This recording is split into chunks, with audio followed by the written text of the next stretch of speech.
The red dust of Ouagadougou swirled in the morning breeze as Aminata Traoré stood before the gleaming steel structure that would reshape the destiny of Burkina Faso.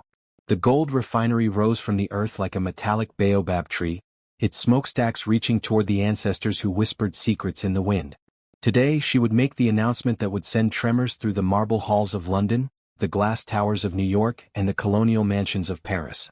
Barka Allah, she whispered, touching the gold amulet her grandmother had given her, a piece of Akan wisdom forged in the fires of resistance. The weight of her decision pressed against her chest like the humid air before the rains. Captain Ibrahim Sankara, her closest advisor and the man who had helped orchestrate this moment, approached with measured steps.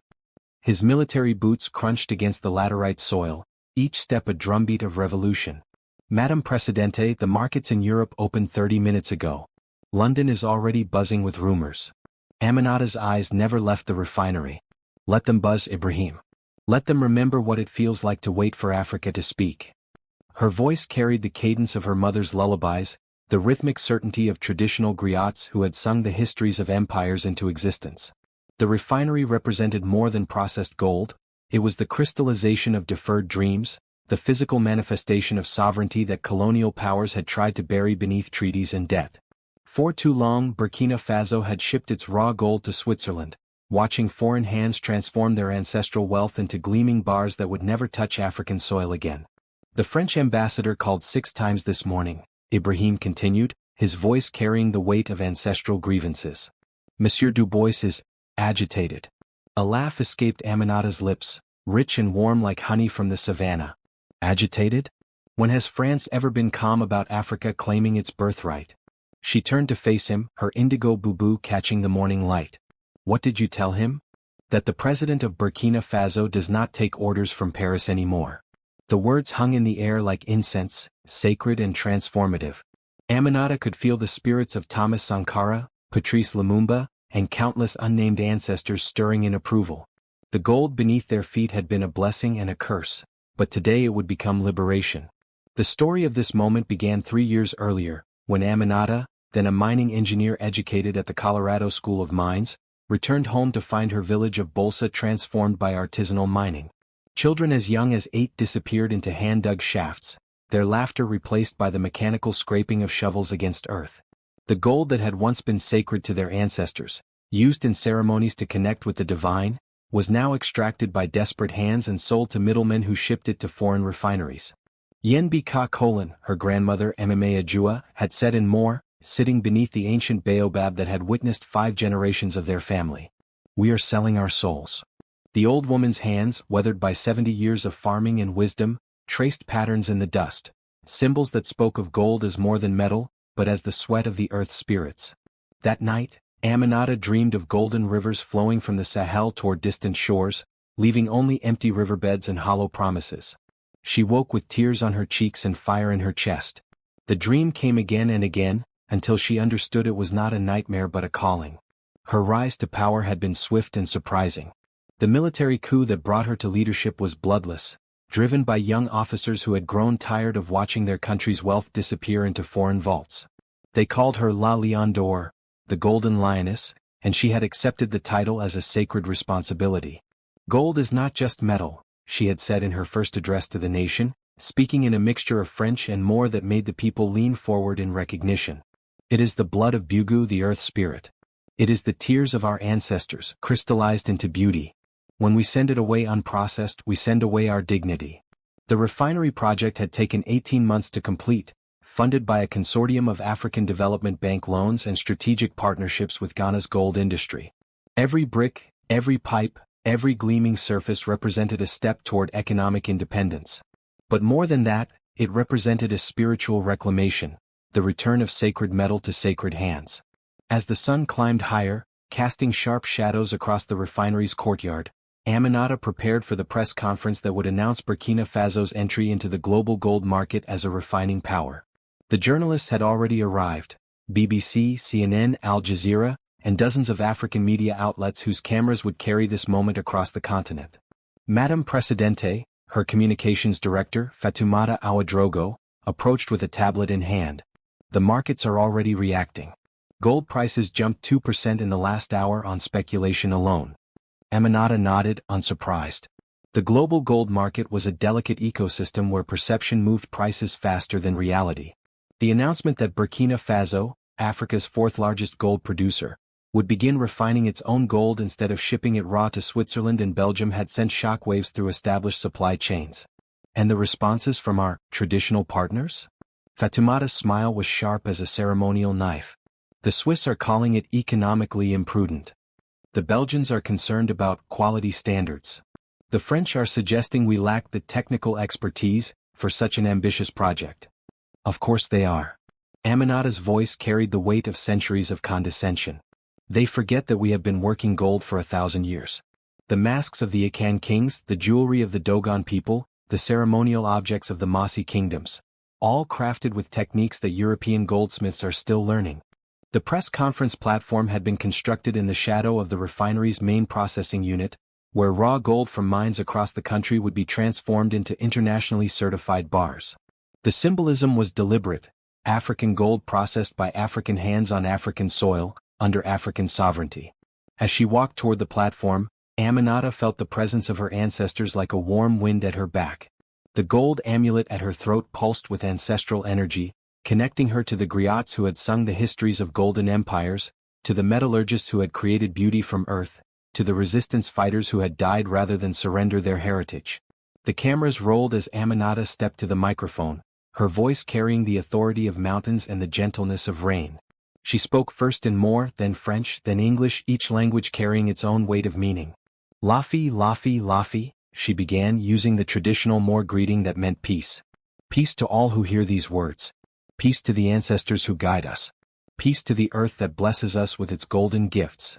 The African journalists smiled in recognition, while the international press shifted uncomfortably, and used to leaders who acknowledged spiritual guidance and economic announcements. Today we announced the operational launch of the Burkina Faso Gold Refinery, the largest precious metals processing facility in West Africa. This $1.2 billion investment represents more than industrial capacity, it represents the reclamation of our economic sovereignty. She paused, letting the weight of the moment settle. In trading rooms across London, New York, and Hong Kong, screens flickered with real-time market data as algorithms processed the implications of her words. For too long, we have been miners of our own wealth and buyers of our own heritage. We have dug gold from our soil, shipped it to foreign refineries, and purchased it back in the form of jewelry and reserves at prices that enriched others while our people remained poor. The cameras captured every nuance of her expression, the fire in her eyes, the slight tremor in her voice that spoke of deep emotion carefully controlled. Behind her, the refinery's smokestacks rose like monuments to independence. From today forward, Burkina Faso gold will be processed by Burkinabe hands, refined by Burkinabe expertise, and marketed by Burkinabe institutions. We will sell directly to international buyers, eliminating the middlemen who have profited from our resources for generations. The economic implications were staggering. Burkina Faso produced approximately 60 tons of gold annually, worth over $3 billion at current market prices. By processing the gold domestically, the country would capture value-added profits that had previously flowed to Swiss and Belgian refineries, an estimated additional $400 million annually in direct economic impact. But the symbolic implications were even more profound. This was about more than money, it was about dignity, sovereignty, and the right of African nations to control their own resources. We invite the international community to engage with us as partners, not as colonizers, Aminata continued, her voice rising with the passion of a griot telling an epic tale. We welcome investment, technology transfer, and fair trade. But we will no longer accept the colonial model that keeps us as hewers of wood and drawers of water while others reap the harvest of our labor. In the hours following the announcement, the global gold market experienced what traders would later call the Burkina shock. Prices fluctuated wildly as investment algorithms struggled to process the implications of a major producer disrupting established supply chains. The Swiss refinery giants, Valcambi, PMP, and Arger Heraeus, who had processed West African gold for decades, found themselves facing the prospect of significant supply shortages. Their stocks plummeted as investors realized that the era of cheap African raw materials was ending. In London, the offices of major gold trading firms buzzed with urgent conferences as analysts tried to model the economic impact. If Burkina Faso succeeded, would other African gold producers follow suit? Ghana, Mali, and Tanzania all had the resources to build similar refineries. The prospect of a coordinated African approach to gold processing could reshape the entire global precious metals market. "This is economic warfare," declared Charles Pemberton, a senior analyst at Gold Fields International, during a hastily convened press briefing. "They're trying to hold the global market hostage with their resources." But in Accra, Bamako, and Dar es Salaam, the reaction was different. African leaders who had long chafed under colonial economic structures saw Burkina Faso's move as a beacon of possibility. President Mahama of Ghana issued a statement praising the courage of our sister nation to chart its own economic destiny. The African Union called an emergency session to discuss the implications of Burkina Faso's announcement. Could this be the beginning of a new era of African economic sovereignty? The organization's headquarters in Addis Ababa filled with delegates eager to understand how they might replicate Burkina Faso's model in their own countries. The international response was swift and predictable. Within 48 hours of Aminata's announcement, the World Bank issued a statement expressing concern about the economic viability of the project and its potential impact on global supply chains. The French government, speaking through its Ministry of Foreign Affairs, called for responsible stewardship of natural resources and hinted at the need for international oversight of the refinery's operations. But the most direct response came from the Swiss Refiners Association, which questioned the technical capabilities of the Burkina Faso facility to meet international standards. "Gold refining requires sophisticated expertise and quality control systems," their statement read. "We remain skeptical that emerging markets can achieve the precision required for international certification." Aminata read these responses with the weary recognition of someone who had heard these arguments before. The language was polite, diplomatic, but the message was clear. Africa was not ready for economic independence. That evening, as she walked through the streets of Ouagadougou's old quarter, she was greeted by spontaneous celebrations. Drummers had gathered in the Grand Marché, their rhythms echoing off the mud-brick walls of ancient buildings. Children danced in the streets, their feet raising clouds of red dust that glowed in the setting sun. "When na yum," called out Mma Alima, an elderly woman who sold shea butter at the market. "God has blessed us." She pressed a small wrapped package into Aminata's hands, traditional gold jewelry that had been in her family for generations. "This was made by my great-grandfather," she explained in more. "He was a master goldsmith before the French came. They told us our gold was not good enough, that only Europeans could make it beautiful. But look," she unwrapped the jewelry, revealing intricate patterns that seemed to capture sunlight and hold it. "This is 300 years old, and it still shines like the day it was made." Aminata held the jewelry up to the light, marveling at the craftsmanship. The patterns told stories, spirals representing the cycle of life, geometric shapes that mapped the movement of stars, symbols that connected earth to sky. This was not just ornament, it was history, philosophy, and art combined in golden form. "Today we remember," Aminata said, her voice carrying the weight of revelation. "We remember that we are not students of goldsmithing, we are its teachers." The doubts about Burkina Faso's technical capabilities were addressed definitively when the refinery produced its first batch of gold bars 3 weeks after the announcement. The bars, stamped with the image of a baobab tree and the words Republic du Burkina Faso, met London Good Delivery Standards, the highest international certification for gold purity and quality. Dr. Kwame Asante, the Ghanaian metallurgist who had overseen the refinery's construction, stood before the international press as the first gleaming bars emerged from the facility's final processing unit. "This gold achieves 99.99% purity," he announced, holding up bars that seemed to capture and amplify the African sun. "It meets or exceeds the standards of any refinery in the world." The bars were beautiful in their simplicity, rectangular perfection that spoke of precision and craftsmanship. But they were also revolutionary, representing the first time in modern history that West African gold had been processed to international standards on African soil. The international certification came from the London Bullion Market Association, the same organization that had certified Swiss and Belgian refineries for decades. Their inspectors had spent weeks at the facility, examining every aspect of the processing chain from raw ore to finished product. "The Burkina Faso refinery demonstrates world-class capabilities," their report concluded. "The facility's quality control systems, environmental standards, and technical expertise meet all international requirements for precious metals refining." The endorsement sent shockwaves through the gold industry. If Burkina Faso could achieve international certification, then the narrative of African technical incompetence was exposed as the colonial myth it had always been. Within days, major gold buyers began reaching out to the refinery directly. Dubai's gold souks, known for their discriminating buyers, placed orders for Burkina Faso bars. Indian jewelry manufacturers, who consumed nearly 25% of global gold production, expressed interest in direct purchasing agreements. Most significantly, the People's Bank of China, the world's largest official gold buyer, announced that it would consider Burkina Faso gold for its national reserves. This was more than a commercial transaction. It was a geopolitical statement that the world's economic power was shifting away from traditional Western centers. While economists and analysts focused on market implications, the deeper significance of the refinery's success was spiritual and cultural. For the people of Burkina Faso, gold had always been more than a commodity. It was a sacred element that connected the physical and spiritual worlds.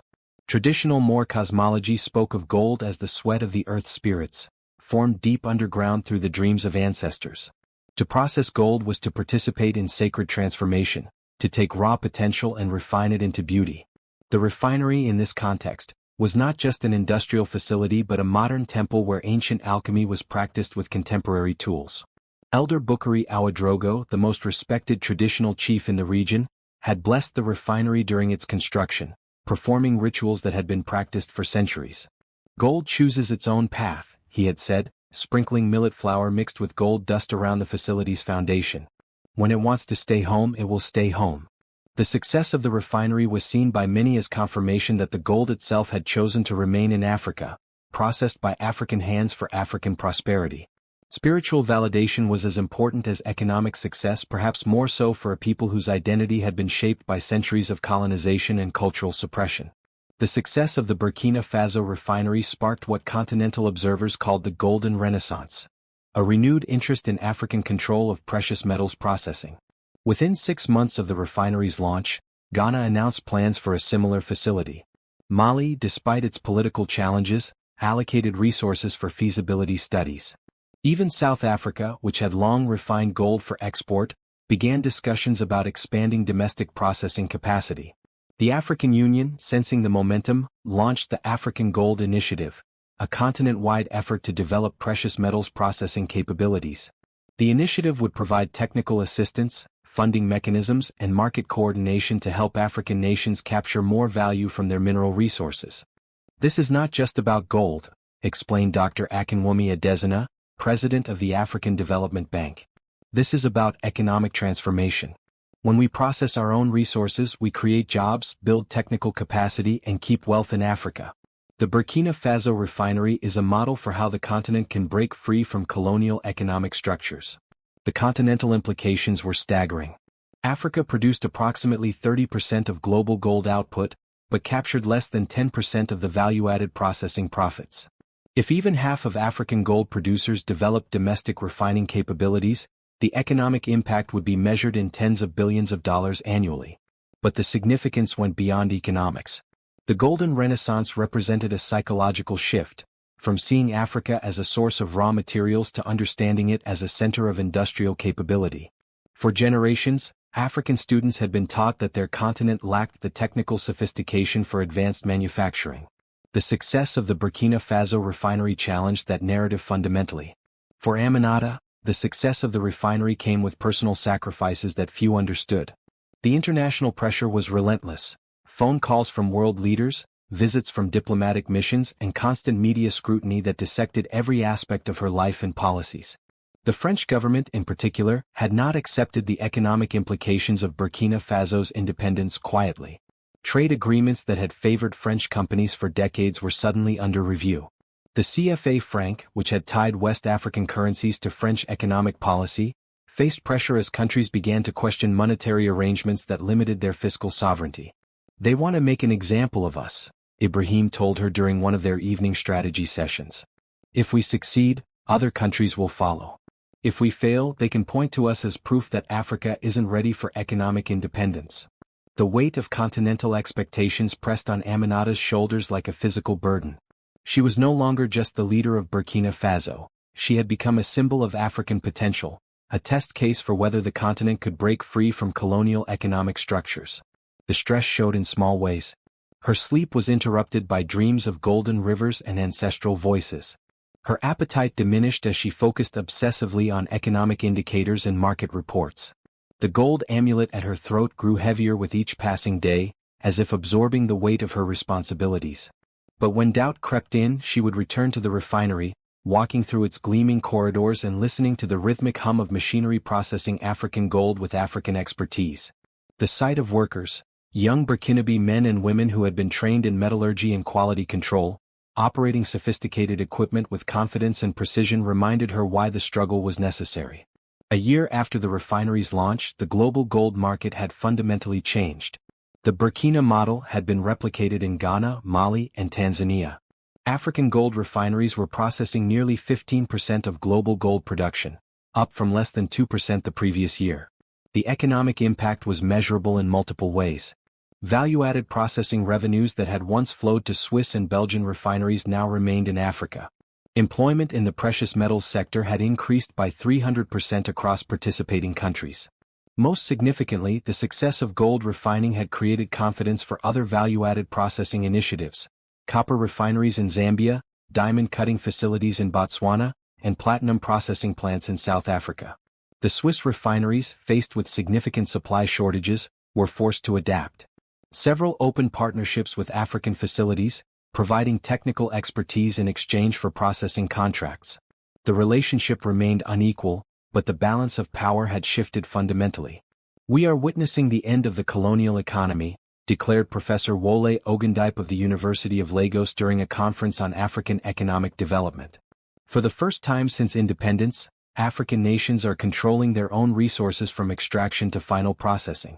This is more than economic development, it is decolonization. The success had political implications that extended far beyond economics. The African Union, emboldened by the Golden Renaissance, began discussions about continental monetary integration. Could Africa develop its own currency backed by gold reserves processed in African facilities?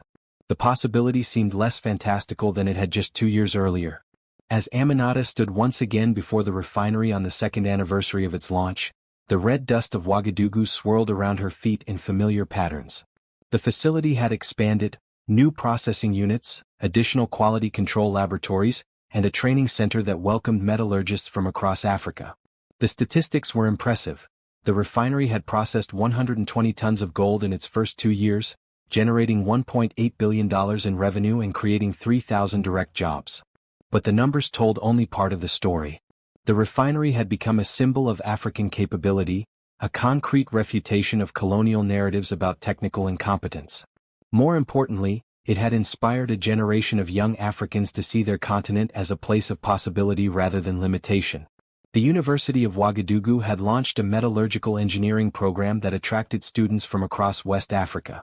The Ghana Institute of Technology had established a precious metals research center.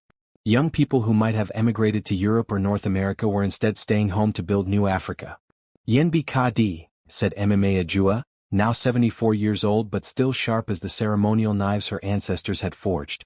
"We are eating our own food." She spoke in Moor, but her meaning transcended language. They were finally consuming the fruits of their own labor. The international media had initially dismissed the refinery as a symbolic gesture, a feel-good project that would struggle to compete with established Swiss and Belgian facilities. But the success had forced a fundamental reconsideration of African capabilities. The narrative of the dark continent, that needed European guidance, was being replaced by recognition of Africa as a rising economic power. The success of the Burkina Faso refinery had implications that extended far beyond gold processing. It had proven that African nations could master sophisticated industrial processes, meet international quality standards, and compete effectively in global markets. The psychological impact was as important as the economic one. Chinese investors, who had previously focused on extractive industries in Africa, began showing interest in value-added processing partnerships. The European Union, recognizing the changing dynamics, launched new initiatives designed to maintain economic relationships with African nations on more equitable terms. But perhaps most significantly, the success had inspired a new generation of African leaders who understood that economic independence was not just possible but necessary. The colonial model of exporting raw materials and importing finished goods was finally being challenged by practical alternatives.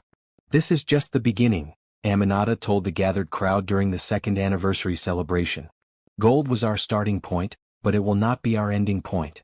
We will process our own diamonds, refine our own copper, and manufacture our own goods. The age of African economic sovereignty has begun. The crowd erupted in cheers, but Aminata's attention was drawn to a group of children watching from the edge of the celebration. Their eyes were bright with possibility, unmarked by the colonial conditioning that had limited previous generations. They would grow up in an Africa where processing gold was normal, where technical expertise was expected, where economic independence was not a dream but a reality. As the sun set over Ouagadougou, painting the sky in shades of gold and crimson, Aminata touched the amulet at her throat and felt the presence of her ancestors. They had dreamed of this moment, when African gold would be processed by African hands, when African expertise would be recognized globally, when African children would inherit a continent of possibility rather than limitation. The refinery's smokestacks rose against the evening sky like monuments to transformation. Inside, the machinery hummed with the rhythm of progress, processing gold that would carry the mark of African sovereignty to markets around the world. The Golden Awakening was complete, but the revolution was just beginning. In the distance, the call to evening prayer echoed across the city, mixing with the sounds of celebration and the eternal whisper of the Sahel wind. The gold that had once been the sweat of Earth's spirits was now the foundation of a new African dream. One that honored the past while building the future, one that connected the spiritual heritage of the ancestors with the technical capabilities of the present. The revolution was complete, but the transformation was eternal. As long as gold flowed from African soil, it would now be processed by African hands, refined by African expertise, and marked with the dignity of African sovereignty. The age of economic colonialism was ending, and the age of African prosperity had begun. Barka Allah. Wafi. Yen Kadi. The Golden Awakening was complete.